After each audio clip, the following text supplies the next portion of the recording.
ಕರ್ನಾಟಕದಲ್ಲಿ ದಿನೇ ದಿನೇ ಕಾಂಗ್ರೆಸ್ ಸರ್ಕಾರ ಬಂದ ಮೇಲೆ ಕಾನೂನು ಸುವ್ಯವಸ್ಥೆ ಹದಗೆಟ್ಟು ಹಳ್ಳ ಹಿಡಿದೋಗಿದೆ. ಹುಬ್ಳಿ ಘಟನೆ ಆದಾಗೆ ಹುಬ್ಳಿಯಲ್ಲಿ ಪೊಲೀಸ್ ಠಾಣೆ ಮೇಲೆ ನುಗ್ಗಿ ಪೊಲೀಸ್ ಜೀಪ್ ಮೇಲೆ ಹತ್ತಿ ಇಡೀ ಪೊಲೀಸ್ ಸ್ಟೇಷನ್ ಮೇಲೆ ಕಲ್ಲುಗಳ ತೂರಾಟ ಮಾಡಿ ಹಲವಾರು ಜನ ಪೊಲೀಸರಿಗೆ ಗಾಯ ಆಗಿರುವಂಥದ್ದು. ಸುತ್ತಮುತ್ತ ಇದ್ದಂಥ ಅಂಗಡಿಗಳು, ಯಾರು ಹಿಂದೂ ಅಂಗಡಿಗಳಿತ್ತು ಆ ಹಿಂದೂ ಅಂಗಡಿಗಳನ್ನು ಧ್ವಂಸ ಮಾಡಿರುವಂಥ ಘಟನೆ ನಮ್ಮ ಕಣ್ಣು ಮುಂದೆ ಇರೋವಂಥದ್ದು. ಅದಾದಮೇಲೆ ಈಗ ನಿನ್ನೆ ಮೈಸೂರಲ್ಲಿ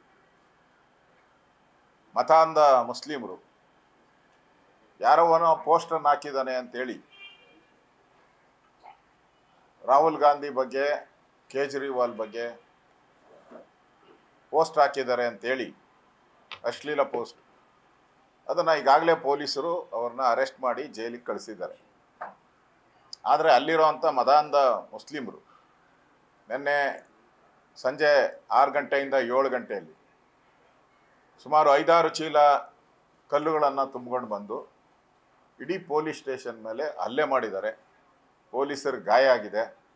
ಸುತ್ತಮುತ್ತ ಇರ್ತಕ್ಕಂಥ ಹಿಂದೂ ಸಮುದಾಯದವರೇನಿದ್ದಾರೆ ಅವರಿಗೆ ಬೆದರಿಕೆಯನ್ನು ಹಾಕಿದ್ದಾರೆ. ಇಡೀ ಮೈಸೂರು ಒಂದು ರೀತಿ ಪ್ರಕ್ಷುಬ್ಧ ವಾತಾವರಣ ಆಗಿದೆ. ಇವ್ರಿಗೆ ಅನಿಸ್ಬಿಟ್ಟಿದೆ, ಈ ಮುಸ್ಲಿಂ ಮೂಲಭೂತವಾದಿಗಳಿಗೆ, ಹುಬ್ಳಿಯಲ್ಲಾಯಿತು ಪೊಲೀಸ್ ಸ್ಟೇಷನ್ನೇ ಹೊಡೆದಾಕ, ಜೀಪ್ನೇ ಸುಟ್ಟಾಕಿದ್ರಿ, ಅಲ್ಲಿರೋ ಅಂಗಡಿಗಳನ್ನೆಲ್ಲ ಬೆಂಕಿ ಇಟ್ರಿ, ಆ ಕೇಸನ್ನು ಸಿದ್ದರಾಮಯ್ಯನವರು ಕ್ಯಾಬಿನೆಟ್ಗೆ ತಂದು ಆ ಕೇಸನ್ನೆಲ್ಲ ವಾಪಸ್ ತಗೊಡ್ಕೊಂಡ್ರು. ಅದರಿಂದ ಇಲ್ಲಿರೋವಂಥದ್ದು ಹಲವಾರು ಡಿ.ಕೆ. ಶಿವಕುಮಾರಿಂದ ಬೇರೆ ಬೇರೆ ನಾಯಕರು ಹೇಳಿದಾರಲ್ಲ, ಬೀದರಲ್ಲೂ ಎಲ್ಲ ಇದು ಮುಸ್ಲಿಮರ ಇಂದ ಗೆದ್ದಂಥ ಸರ್ಕಾರ ಅಂತ ಹೇಳಿಕೆಯನ್ನು ಕೊಟ್ಟಿದ್ದಾರೆ. ಈಗ ಅವ್ರಿಗೆ ಅದೇ ಅನಿಸ್ಬಿಟ್ಟಿದೆ, ನಮ್ಮ ಕೇಸು ವಾಪಸ್ ತೆಗಿತಾರೆ, ಅದಕ್ಕೆ ಪೊಲೀಸ್ ಸ್ಟೇಷನನ್ನು ಧ್ವಂಸ ಮಾಡಿಬಿಡೋಣ, ಪೊಲೀಸವ್ರು ನೋಡಿಯೋಣ ಅನ್ನೋ ಒಂದು ಮನೋಭಾವದಿಂದ ಇವತ್ತು ಪೊಲೀಸ್ ಸ್ಟೇಷನನ್ನು ಧ್ವಂಸ ಮಾಡೋಕ್ಕೆ ಹೋಗಿ ಪ್ರಯತ್ನ ಮಾಡಿದ್ದಾರೆ. ಇದೆಲ್ಲ ನೋಡ್ತಾ ಇದ್ದರೆ ಕರ್ನಾಟಕದಲ್ಲಿರುವಂಥ ಸರ್ಕಾರ ಆಡಳಿತದ ಬಿಗಿನೂ ಇಲ್ಲ. ಒಂದು ಕಡೆ ಆರ್ಥಿಕ ದುಸ್ಥಿತಿಗೆ ಹೊರಟೋಗ್ಬಿಟ್ಟಿದೆ, ಪಾತಾಳಕ್ಕೆ ಹೋಗಿದೆ ಆರ್ಥಿಕ ದುಸ್ಥಿತಿ. ಇನ್ನೊಂದು ಕಡೆ ಕಾನೂನು ಸುವ್ಯವಸ್ಥೆಯನ್ನು ಕೈ ಚೆಲ್ಲಿ ಇಡೀ ರಾಬರಿಗಳು, ಬ್ಯಾಂಕ್ ರಾಬರಿ ಆಗಲೇ ಬ್ಯಾಂಕ್ ರಾಬರಿಗಳು, ಅತ್ಯಾಚಾರಗಳು. ನೆನ್ನೆ ಯಾವುದೋ ಭದ್ರಾವತಿಯಲ್ಲಿ ಮರಳು ಮಾಫಿಯಾನ ತಡೆಯೋಕ್ಕೋದ್ರೆ ಅಧಿಕಾರಿಗಳನ್ನು ಅವ್ಯಾಚ ಶಬ್ದಗಳಿಂದ ಬೈದಿರೋವಂಥದ್ದು ಕಾಂಗ್ರೆಸ್ಸಿನ ನಾಯಕರುಗಳು. ಇಲ್ಲಿ ನೋಡಿದ್ರೆ ಇವತ್ತು ಮೈಸೂರಲ್ಲಿ ಈ ಘಟನೆ. ಮತ್ತು ಯಾರಿಗೂ ಕರ್ನಾಟಕದಲ್ಲಿ ಪೊಲೀಸ್ ಇದ್ದಾರೆ, ಪೊಲೀಸ್ ಇಲಾಖೆ ಇದೆ ಅಂತ ಅನಿಸ್ತಾ ಇಲ್ಲ. ಮತ್ತು ಪೊಲೀಸರಿಗೂ ಅನಿಸ್ಬಿಟ್ಟಿದೆ, ನಾವೇನಾನ ಈ ಮುಸ್ಲಿಂ ಮೂಲಭೂತವಾದಿಗಳ ಮೇಲೆ ಕ್ರಮ ತೆಗೆದುಕೊಂಡ್ರೆ ನಾವು ಕೇಸ್ ಹಾಕಿದ್ರೆ ಅದಕ್ಕೆ ಕೇಸ್ಗೆ 3 ನಯಾ ಪೈಸದ ಬೆಲೆ ಇರಲ್ಲ. ಆ FIRಗೆ ಯಾವುದೇ ರೀತಿ ಕಿಮ್ಮತ್ತಿರಲ್ಲ, ಕವಡೆ ಕಾಸಿನ ಕಿಮ್ಮತ್ತು ಇಲ್ಲ. ಸುಮ್ಮನೆ FIR ಹಾಕೋದು ಯಾಕೆ, ಅವ್ರನ್ನ ಅರೆಸ್ಟ್ ಮಾಡೋದು ಯಾಕೆ ಅನ್ನೋ ಕೈ ಚೆಲ್ಲಿ ಇವತ್ತು ಪೊಲೀಸರು ಕೂತಿದ್ದಾರೆ. ಯಾಕಂದರೆ ಅವ್ರ ಮೇಲೆ ಇದ್ದಂಥ ಕೇಸ್ಗಳೆಲ್ಲ ವಾಪಸ್ ಪಡಿತಾ ಇರೋವಂಥದ್ದು ಅವ್ರಿಗೆ ಕಮ್ಮಕ್ಕೆ ನೀಡೋದಂಗಾಗಿದೆ.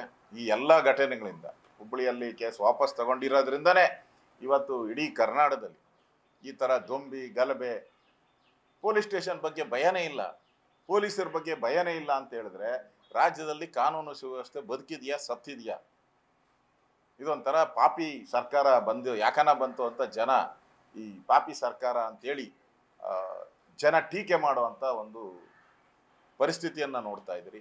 ಅಂದರೆ ಒಟ್ಟಾರೆ ಕರ್ನಾಟಕದಲ್ಲಿ ಈ ಒಂದು ಕಡೆ ಬೆಲೆ ಏರಿಕೆ, ಒಂದು ಕಡೆ ಮೆಟ್ರೋ, ಒಂದು ಕಡೆ ಬಸ್ ದರ ಏರಿಕೆ, ಪೆಟ್ರೋಲು, ಡೀಸಲ್ಲು, ಹಾಲು, ಒಂದು ಕಡೆ ಬೆಲೆ ಏರಿಕೆ, ಇನ್ನೊಂದು ಕಡೆ ಕಾನೂನು ಸುವ್ಯವಸ್ಥೆ, ದರೋಡೆ, ಮೋಸ, ವಂಚನೆ, ಅತ್ಯಾಚಾರ, ಇನ್ನೊಂದು ಕಡೆ ಪೊಲೀಸರ ಸ್ಟೇಷನ್ಗಳನ್ನು ನುಗ್ಗಿ ಪೊಲೀಸರನ್ನು ಹೊಡೆಯುವಂಥದ್ದು. ಇವೆಲ್ಲ ನೋಡ್ತಾ ಇದ್ರೆ ನನಗನ್ಸುತ್ತೆ ಸರ್ಕಾರ ಸತ್ತೋಗ್ಬಿಟ್ಟಿದೆ ಅಂತ ಅನಿಸುತ್ತೆ. ಸರ್ಕಾರ ಸತ್ತೋಗ್ಬಿಟ್ಟಿದೆ, ಒಂಥರ ಕೋಮಾ ಸ್ಟೇಜ್, ಸರ್ಕಾರ ಕೋಮಾ ಸ್ಟೇಜಲ್ಲಿ ಹೋಗಿರುವಂಥದ್ದು ಸ್ಪಷ್ಟವಾಗಿ ಕಾಣ್ತಾ ಇದೆ. ಇಂಥ ಒಂದು ದರಿದ್ರ ಸರ್ಕಾರ ಕರ್ನಾಟಕದ ಇತಿಹಾಸದಲ್ಲಿ ಯಾವತ್ತೂ ನೋಡೋಕ್ಕೆ ಸಾಧ್ಯನೇ ಇಲ್ಲ. ಆ ರೀತಿಯಾದಂಥ ಒಂದು ಕೆಟ್ಟ ಸಂಸ್ಕೃತಿಗೆ, ವೋಟ್ ಬ್ಯಾಂಕ್ಗೋಸ್ಕರ, ವೋಟ್ ಪಾಲಿಟಿಕ್ಸ್ಗೋಸ್ಕರ ಇಡೀ ಸರ್ಕಾರವನ್ನೇ ಹಾಳು ಮಾಡ್ತಾ ಇರುವಂಥ ಒಂದು ಕಾಂಗ್ರೆಸ್ಸಿನ ನೇತೃತ್ವದ ಸಿದ್ದರಾಮಯ್ಯ ನೇತೃತ್ವದ ಸರ್ಕಾರಕ್ಕೆ ಜನ ಇಡೀ ಶಾಪವನ್ನು ಹಾಕ್ತಾ ಇದ್ದಾರೆ. ನ್ಯೂಸ್ ಫಸ್ಟ್ ನಿರ್ಭೀತಿಯಿಂದ ನಿಮ್ಮ ಪರವಾಗಿ.